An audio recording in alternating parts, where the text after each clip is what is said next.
Seja bem-vindo ao Seminário de Teologia e Vida Cristã Palavra da Vida. Você está em mais um curso de teologia cuja proposta é fazer alargar o seu conhecimento na área teológica, um curso descomplicado, contextualizado, provocativo, reflexivo e que faça sentido para a nossa vida cotidiana, porque entendemos que não só a construção conceitual da teologia, respeitando as correntes da teologia construída nesses quase 2000 anos, mas isso só não é suficiente. Nós pretendemos que a partir do entendimento bíblico, dos conceitos esclarecidos, nós possamos reproduzir isso em uma espiritualidade no nosso cotidiano e nas relações. Seja bem-vindo a mais uma aula do curso de teologia do Seminário de Teologia Palavra da Vida. Pronto, meus queridos, vamos dar sequência aqui, ao nosso estudo dos livros do Antigo Testamento. Nós paramos aí no 2º Crônicas e hoje nós vamos falar sobre Esdras, o livro de Esdras. Quem foi o escritor de Esdras? Bom, o nome leva aí o nome do livro, leva o nome do autor, que é o próprio Esdras. Então, quem escreveu? Esdras. Onde ele escreveu? Qual foi o local? Foi em Judá, tá certo? Em Judá, na tribo de Judá, ali naquela região que ele escreve. Quando se deu isso? Quando ele escreveu? Por volta de 430 antes de Cristo, ou seja, depois do cativeiro babilônico, Por que ele escreveu? Qual foi o motivo dele ter escrito esse livro? Para relatar o retorno a Jerusalém, o retorno da Babilônia, o retorno do cativeiro babilônico, tá? Então ele escreve para relatar aí esse feito. Esdras, ele foi um escriba, aliás, e vocês sabem que o escriba era um especialista na lei, Ele era chamado de o doutor da lei. Eu acho que eu já expliquei isso para vocês em algumas aulas passadas, ou alguns livros que nós estudamos, que o escriba, ele era aquele que era copista, ele fazia as cópias, dos rolos, as cópias aí dos escritos, tá certo? Dos livros da Bíblia, ele fazia as cópias. Então era chamado também de copista.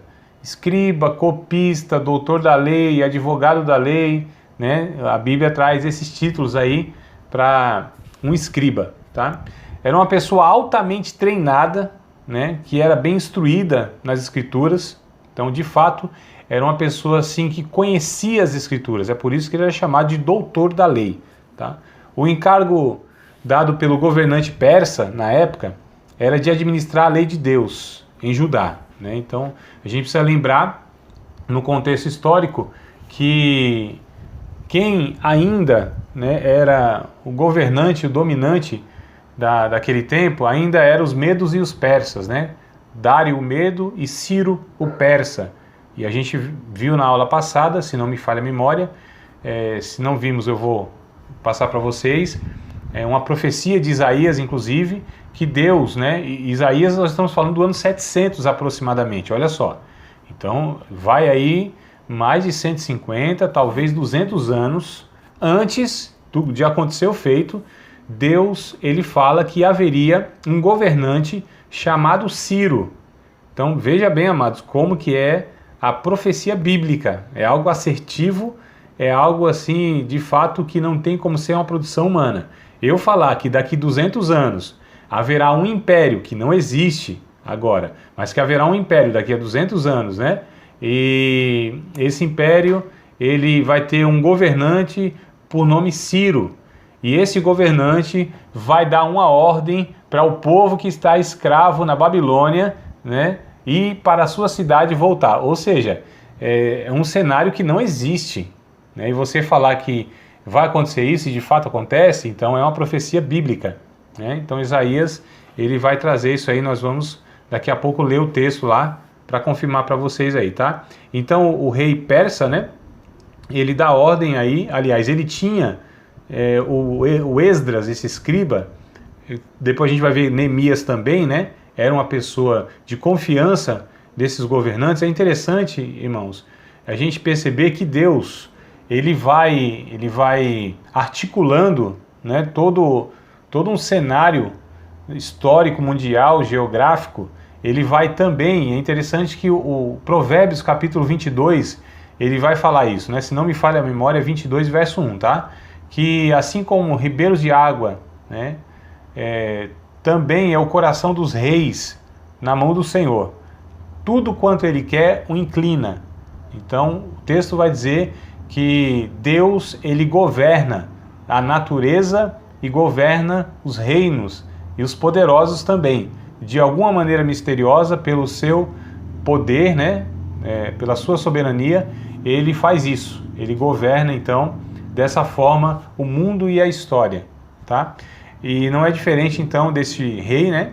Ou desses reis, Dário, Ciro, enfim, até o próprio rei da Babilônia, os faraós, né? Todos, Deus, ele tem o controle, no sentido de que aquilo que ele estabelece, aquilo que ele decreta, aquilo que ele determina, né? Aquilo que ele predestina, ele então conduz de uma maneira misteriosa, como eu disse, nós não sabemos explicar isso, vai para além da nossa capacidade, né, de você chegar numa equação, numa resolução, juntando as duas coisas. Como que Deus respeita o livre-arbítrio, a vontade e as decisões dos homens, e mesmo assim ele consegue conduzir a história, né, para aquilo que ele estabeleceu.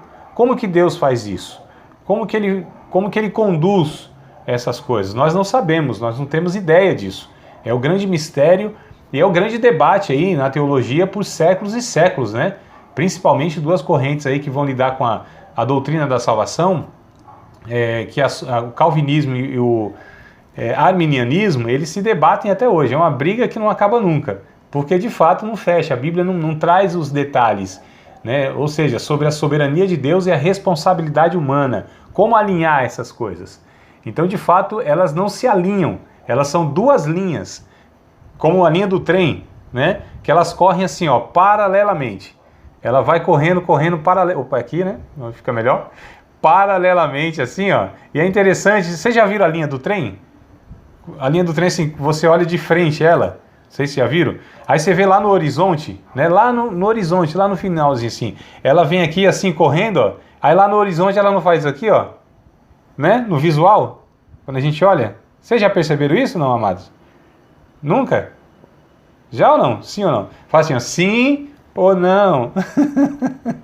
Sim, né? Interessante, então, essa imagem, né, que ela dá pra gente ilustrar dessa forma. Então, são duas verdades, soberania de Deus e responsabilidade humana, caminham juntas assim, ó, igual a linha do trem. E lá no horizonte, ó, lá na eternidade, elas fazem isso aqui, elas se encontram, né?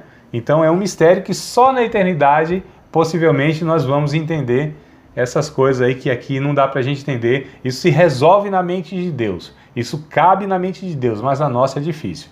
Mas aqui a gente percebe na história, né, ou nós estamos estudando os livros, né, que relatam as histórias aí do povo de Israel, em várias, nós estamos estudando desde Gênesis, e vamos estudar mais para frente ainda, os livros, né, que relatam os feitos históricos, e a gente percebe que Deus vai conduzindo, parece que a coisa se perdeu, parece que as pessoas elas vão acabar com tudo, parece que os governantes vão assim levar Israel à ruína total, né? De fato, chegar à beira da ruína muitas vezes. Mas Deus é soberano e Deus ele vai de alguma maneira, né? Apesar dos erros, ele vai conduzindo as pessoas ou a nação de Israel para aquilo que ele prometeu lá em Abraão, lá milhares de anos atrás ou há séculos atrás, porque Deus prometeu e ele é fiel para cumprir. A Bíblia ele vai dizer lá no Novo Testamento, Paulo, né, ele vai dizer em Timóteo que ainda que nós formos infiéis, ele permanece fiel porque não pode negar a si mesmo. Então as promessas de Deus se cumprem nas nossas vidas, não por causa de nós, é apesar de nós. Isso a gente vê em toda a história e hoje continua a mesma coisa, né? Então assim, as coisas não dão certo porque a igreja é fiel, porque o povo de Israel foi fiel, porque nós individualmente somos fiéis e damos conta de tudo, não, amados. É porque a fidelidade de Deus, a promessa de Deus, a palavra empenhada de Deus, a graça de Deus é que possibilita isso, né? Então é Deus que, o Hebreus capítulo de número 12 vai dizer isso. Ele é o autor e ele é o consumador desse negócio todo. né? Ele é aquele que origina, ele é o autor disso, e ele é aquele que consome, é o consumador, é o que leva a cabo, né? Então ele está nas duas pontas e no meio também. Ou seja, Deus opera tudo em todos, tanto querer quanto efetuar. Então nós saímos de cena no sentido de contribuir eficazmente para que as coisas aconteçam. Então a gente vê aqui que é Deus, né? Deus conduzindo, preparando as pessoas, capacitando as pessoas, usando as pessoas, todas elas inclusive, seja do seu povo e seja aqueles que ainda não reconhecem ou nunca reconhecerão que Deus é Deus. Por exemplo, Ciro nunca serviu a Deus, nunca reconheceu a Deus, né? O faraó é chamado também de servo de Deus em alguma ocasião lá em Gênesis, se não me falha a memória. O faraó nunca serviu a Deus. Mas quando essas pessoas são chamadas de servos de Deus, o Ciro, né, que a gente vai ler em Isaías, Ciro, meu servo, Faraó, meu servo, não quer dizer que eles reconheceram a Deus, quer dizer que Deus é Senhor de tudo e é Senhor de todos. Olha só, Deus manda no céu, na terra e no inferno, ou seja, nos seres celestiais, nos seres humanos e nos seres infernais, ou seja, nos próprios demônios. Ele é Senhor de tudo e de todos, né? Então a gente precisa entender isso aqui, porque quando a gente vê a história aqui, isso aqui para nós é claro, né? Que Deus está conduzindo tudo isso aqui. E então Esdras, que foi agora como uma pessoa de confiança, né, do rei persa, o Dário, no caso aqui é o Dário, ele autoriza, ele está voltando lá para... depois a gente vai estudar, a gente vai ver que houveram outras pessoas também que fizeram parte disso, tá? Por exemplo, aqui em Esdras, e nesse retorno, há dois profetas que eles são... Cada um tem seu ofício, né? Esdras é o escriba, ou seja, o doutor da lei. Neemias é o governador, é ele que administra a questão política. E a gente vê Ageu e Zacarias como profeta, profetizando nesse período. Então a gente percebe, né? Depois nós vamos chegar lá, os livros de Ageu, o livro de Zacarias, mas eles são desse período aqui, tá bom? Então ele levou, né, segundo o grupo de peregrinos, ele, Esdras, levou um segundo grupo de peregrinos da Babilônia para Judá, 80 anos depois do retorno do primeiro grupo. Então houve um retorno em 516, onde acaba o cativeiro babilônico, né? E cumprindo-se os 70 anos, que foi profetizado por Jeremias, no capítulo 25 de Jeremias, verso 11, capítulo de número 29, verso de número 10 de Jeremias, se vocês quiserem anotar para depois conferir, né, essa profecia de Jeremias, dizendo que eles iriam ser levados lá para a Babilônia, iriam passar 70 anos, eles iam clamar a Deus, Deus os ouviria e Deus traria eles de volta à terra de Jerusalém. Isso acontece então. 605, né, o Nabucodonosor pega uma leva, né, de pessoas e conduz lá como escravos para a Babilônia.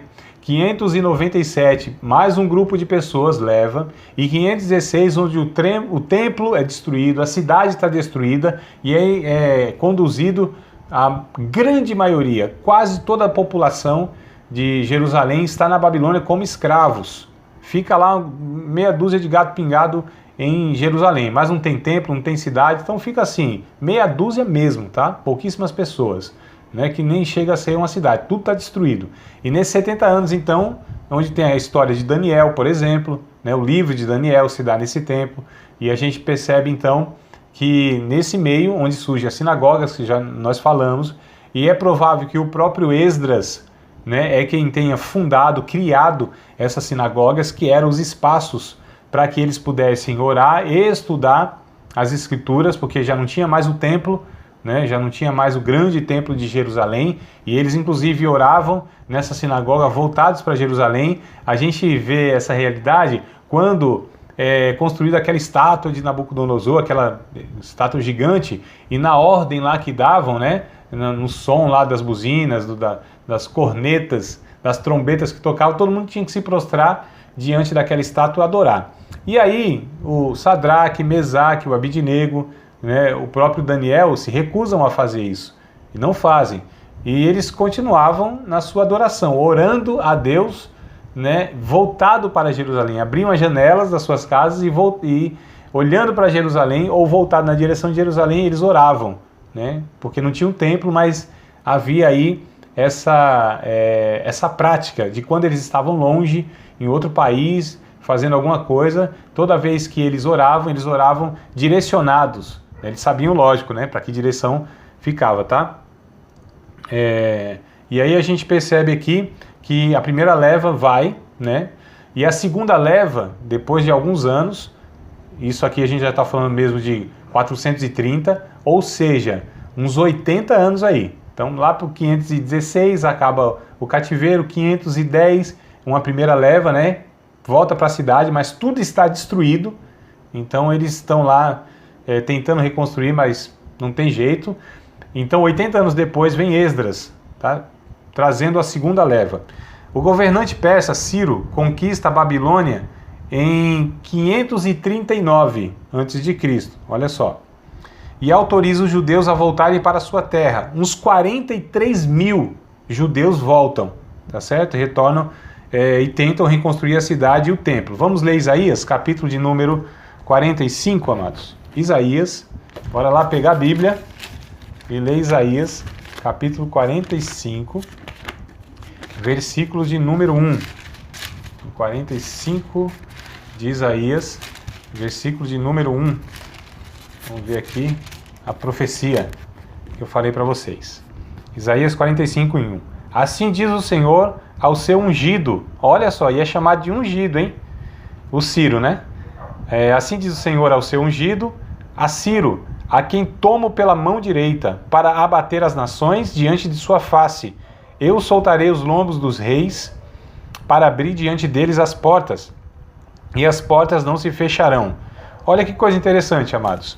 Então a profecia aqui diz, e essa profecia, como eu disse, é no ano 700 a.C. E isso vai acontecer o quê? Em 539. Então nós estamos falando aí de 160 anos aproximadamente, né? Arredondando, né, irmão? Não vou falar assim que 161 anos, né? Então só para chegar aí, vocês sabem que matemática não é meu forte. Mas olha que coisa interessante. Deus chama de meu ungido, ou meu servo, Ciro, dá o nome do camarada, né? E diz que vai usar ele para abater as nações. Olha como é Deus que de fato governa o mundo e a história. A gente pensa que as coisas estão acontecendo aleatoriamente, né? O que vai ser do nosso mundo, o que vai ser do nosso país, o que vai ser da nossa história. Deus está conduzindo tudo isso, amados. Quando a gente chegar em Apocalipse, isso é fato. O Apocalipse é a revelação onde mostra o fim de todas as coisas. Então nós já sabemos desde o começo o fim das coisas, né? Deus nos mostrou isso.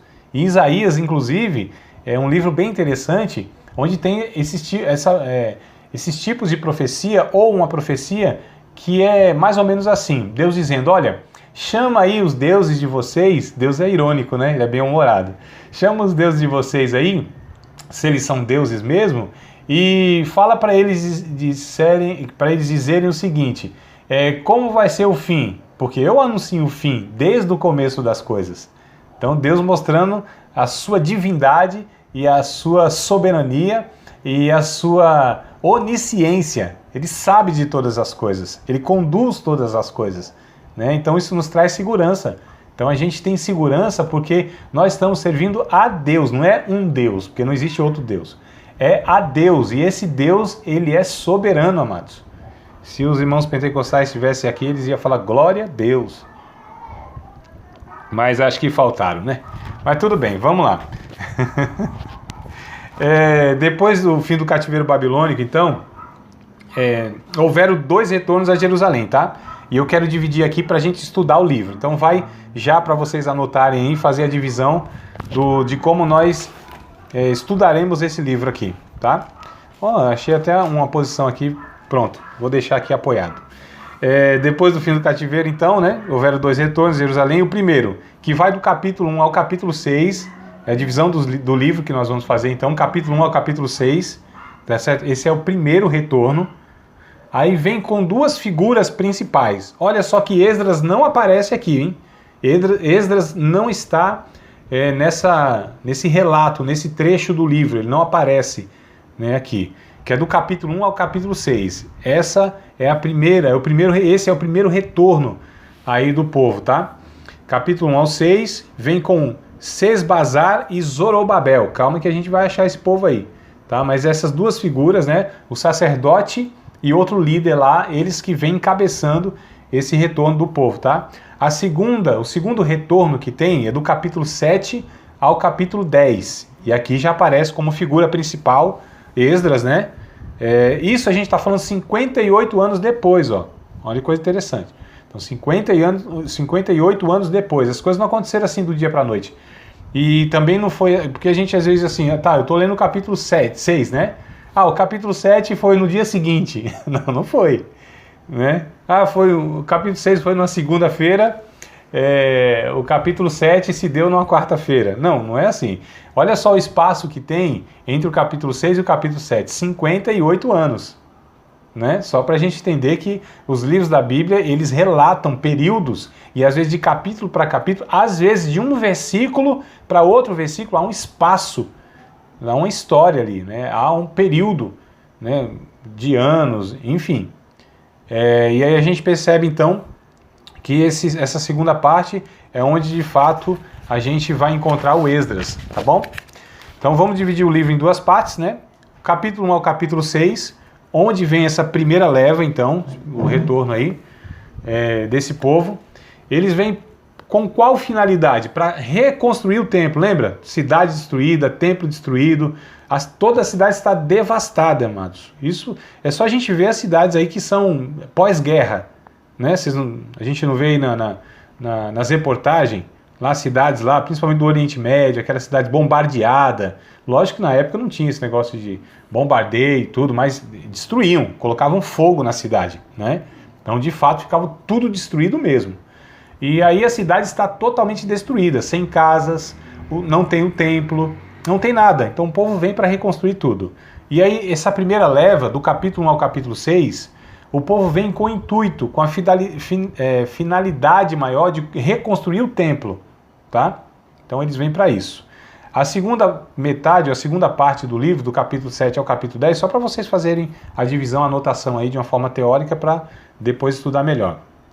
Eles, do capítulo 7 ao 10, eles vêm com o intuito, né, ou se dá esse período, para purificar o povo, ou seja, vem aqui de fato para reordenar a vida espiritual de Israel, tá?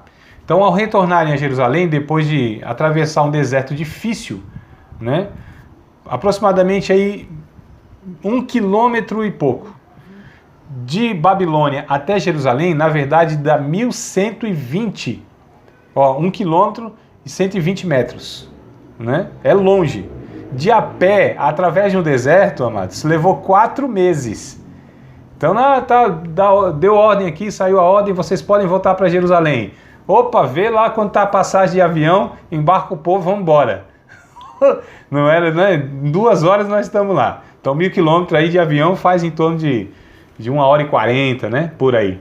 Mas não, foram 4 meses, irmãos, depois de serem autorizados. Eles andaram pelo deserto 4 meses. Esse povo aqui, 4 meses andando, tá? E chegando lá então, a primeira coisa que eles fizeram foi celebrar a Páscoa. Chegaram na cidade depois de 4 meses, celebraram a Páscoa. E aí a gente vai ver isso em Esdras, capítulo 3, bora para o livro, né? Agora a gente vai folhear um pouco mais aí o livro. Ou, aliás, vamos entrar de fato, né? Nós não tínhamos ainda pego o livro aí para estar discorrendo nele. Esdras, capítulo de número 3, versículos de número 1 ao versículo de número 5. Bora lá? Diz assim, ó: chegando, pois, o 7º mês, e estando os filhos de Israel já nas cidades, se ajuntou o povo como um só homem em Jerusalém. E levantou-se Jesua, filho de Josadaque, e seus irmãos, os sacerdotes, e Zorobabel, filho de Sealtiel. É tudo nome bom para pôr em filho, né? É uma benção esses nomes aqui. Seus irmãos, e edificaram o altar do Deus Israel para oferecerem sobre ele holocaustos, como está escrito na lei de Moisés, homem de Deus. E firmaram o altar sobre as suas bases, porque o terror estava sobre eles, por causa dos povos das terras. E ofereceram sobre ele holocaustos ao Senhor, holocaustos de manhã e de tarde. E celebraram a festa dos tabernáculos, como está escrito, e ofereceram holocausto de dia em dia, por ordem, né, conforme o rito, cada coisa no seu dia. E depois disso, o holocausto contínuo e os das luas novas e de todas as solenidades consagradas ao Senhor, como também de qualquer que oferecia oferta voluntária do Senhor. Bom, queridos, então eles voltaram, a primeira coisa que fizeram, né, se juntar lá, todo o povo em Jerusalém, levantaram um altar a Deus, então, e celebraram a festa dos tabernáculos. Israel tinha 7 festas que celebravam, né, durante o ano. 7 festas. Parece até crente, né, irmão, que gosta de festividade, né? Ou a gente descobre que os crentes gostam de festividade, deve ser por causa dessas coisas aí, né? Então, assim, é festa atrás de festa, eu nunca vi. Isso aí. Mas tinham 3 festas que eram principais, né, que tinham significados muito mais forte do que as outras. Todas elas tinham sua importância e tudo mais. Mas entre essas 3, né, Páscoa, o Tabernáculo e a do Pentecostes, se não me falha a memória, elas eram fundamentais, porque cada uma tinha um significado que não fazia Israel esquecer as suas origens e a sua história propriamente dita. E uma delas era, então, a festa dos tabernáculos, onde eles, embora tivessem as suas casas, né, quando entraram lá, depois depois em Davi, ou antes de Davi um pouco, né, depois de Moisés, atravessaram lá o Mar Vermelho, andaram no deserto, né, entraram na Terra Prometida com Josué, e aí sim começaram a estabelecer as casas mesmo, né, eles eram peregrinos. E aí começaram a construir suas casas e tudo mais. Então, assim, mesmo com as casas construídas, casas de pedra e tudo mais, eles tinham essa festa das cabanas, onde eles ficavam 7 dias morando em cabanas. Toda a família, né, cada família, aliás, todo mundo em cabanas. Para que eles lembrassem que eles foram um dia peregrinos, que eles andaram, né, aí como peregrinos, e Deus deu então essa terra para eles que mana leite e mel e tudo mais. Então era uma festa chamada de memorativa, ou seja, para conservar a memória. Isso é muito interessante, porque nós temos uma festa hoje também, aliás, uma celebração, um ajuntamento, uma reunião, também chamada de memorativa. Vocês já devem até saber qual é que eu estou falando, né? Se alguém quer arriscar, não vale nota. Se vocês souberem, não desconfiam. No Novo Testamento, aliás, foi o único culto que Jesus ele estabeleceu, ele ordenou que nós tivéssemos. Os outros cultos é a gente que inventou, não estou nem dizendo que é ruim ou que é bom, mas é tudo criação nossa, né? É culto de oração, culto de ensino, culto, sei lá, dos varões, das irmãs, culto das crianças, culto não sei das quantas, do louvorzão e tal, essa coisa toda, isso é tudo... Hã? Foi uma pergunta, André. Eu perguntei primeiro, você está perguntando, meu irmão. Afirme aí, Varão. Você viu? Eu não caio mais nessa, não. Os alunos antes me pegavam direto, né? Fazia a pergunta, eu respondia, mas foi eu que perguntei primeiro. Devia responder. Aí dá uma pegadinha pro professor, né? Santa Ceia, Varão, exatamente. Tu acertou. Mas tem que afirmar, não pergunte não. É a ceia. Não é nem Santa Ceia, né? A gente é acostumado a falar Santa Ceia, mas a Bíblia nem fala Santa Ceia, é ceia. Porque para o santo tudo é santo. Então nem precisa falar Santa Ceia, seria uma redundância. Mas tudo bem, é a ceia. É o culto de ceia, onde Jesus diz todas as vezes que fizeres isso, fazei em memória de mim. Não foi isso? Então, para que nós lembrássemos, a ceia tem essa finalidade, tem essa pedagogia, tem essa função, para que a gente lembrasse, para que a gente não esquecesse jamais do que Jesus fez por nós na cruz do Calvário.